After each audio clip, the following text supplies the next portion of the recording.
Hoy vamos a meternos de lleno en uno de los pilares más oscuros y a la vez más fundamentales del Imperio Romano, la esclavitud. Y no hablamos solo de un sistema económico, que también, sino de una auténtica institución social, que definía el poder, la riqueza y la estructura entera de la sociedad romana. 500.000. Es una cifra que cuesta asimilar, ¿verdad? Pues esa era la demanda anual de personas esclavizadas en el momento de máximo apogeo del imperio. Un flujo constante, masivo, de seres humanos para alimentar una maquinaria que parecía insaciable. Y ojo, que esta frase no es una descripción moderna, no. Viene del propio pensamiento romano. Para ellos, la esclavitud se justificaba como una especie de acto de clemencia. La lógica era retorcida, pero simple. El vencedor en una guerra tenía derecho a matar al vencido. Así que perdonarle la vida a cambio de su libertad era para ellos un favor, una existencia suspendida, una muerte en vida. Bueno, pues vamos a empezar por entender hasta qué punto la esclavitud estaba metida en la vida romana. Y esto es importante, no era algo exclusivo de las élites, para nada. Impregnaba absolutamente todas las capas de la sociedad. En el corazón de todo estaba esta relación, los servi y los domini, el esclavo y el dueño. El poder del dominus era total, absoluto, sin fisuras. No había negociación, no había condiciones. Era una relación de poder puro y duro, donde la sumisión se esperaba y, si no se daba, se imponía por la fuerza. Es fundamental entender esto. Una persona esclavizada tenía un doble papel. Por un lado, claro, era el motor económico, la mano de obra que lo movía todo, el campo, las minas, las casas. Pero por otro lado, y esto es clave, era un símbolo de estatus. Poseer esclavos, y sobre todo exhibirlos, era la máxima expresión de poder y de prestigio social. ¿Vale? ¿Y cómo era ese viaje hacia la servidumbre? Pues un proceso brutal, traumático, que arrancaba a una persona de raíz, despojándola de su libertad, de su familia, de su nombre, de su identidad. A ver, ¿cómo acababa alguien en esa situación?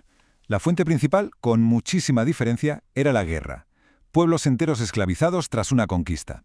Pero había muchas otras vías. Se podía nacer de una madre esclava, ser abandonado de niño y recogido por un amo, o ser víctima de piratas y secuestradores.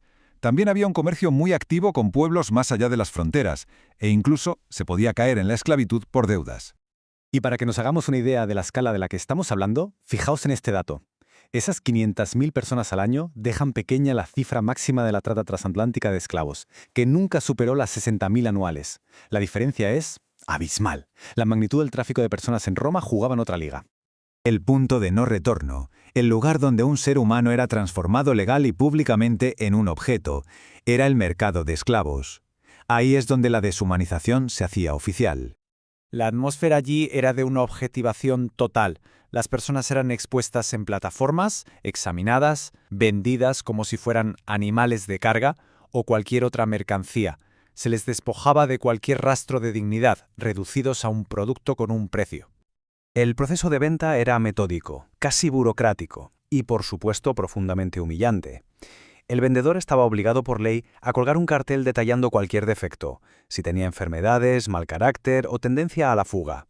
El comprador, por su parte, tenía derecho a inspeccionar físicamente a la persona, como quien revisa un caballo antes de cerrar el trato con un documento legal. Una vez comprada, ¿cómo era la vida de una persona en esta situación? Bueno, pues las experiencias podían ser muy distintas, pero todas, absolutamente todas, compartían la misma base, la ausencia total de derechos y de seguridad. Es que, ante la ley romana, una persona esclavizada no era una persona, era una cosa. No tenía derecho a casarse legalmente. Sus hijos no eran suyos, pertenecían al dueño de su madre. No podía poseer nada. Y, por supuesto, estaba completamente indefensa ante la violencia física y sexual de su amo, sin ningún tipo de recurso legal. Ahora bien, no todas las vidas eran iguales. No tenía nada que ver ser un esclavo rural, un rusticus, que vivía en condiciones de pura subsistencia, o peor aún, trabajar en una mina, que era básicamente una sentencia de muerte, con ser parte de la familia urbana de un personaje poderoso. En ese caso, se podía llevar una vida cómoda, incluso lujosa, y tener posibilidades de ascender. Y esto nos lleva a un punto clave. Existía una jerarquía muy compleja entre ellos. El estatus del dueño, si eras rural o urbano, la tarea que tenías, o si habías nacido ya esclavo, los llamados vernae, que a menudo estaban mejor considerados, todo esto creaba unas divisiones profundísimas.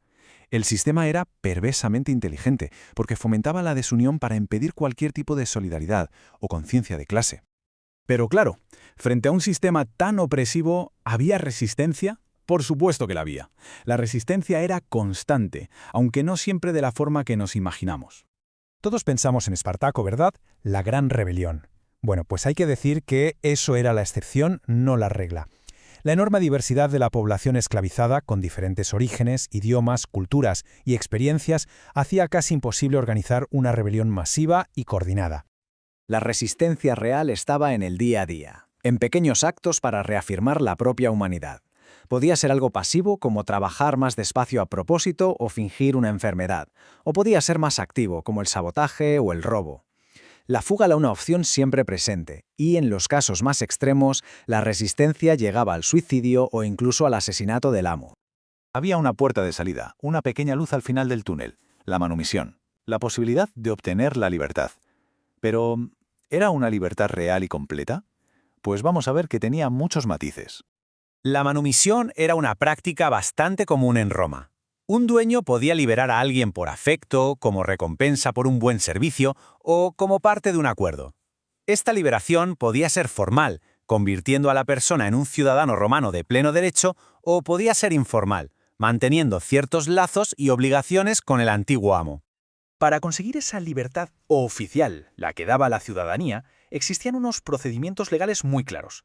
El más habitual era que el dueño te liberara en su testamento, pero también podía hacerse registrando tu nombre en el censo o mediante una declaración formal ante una autoridad judicial.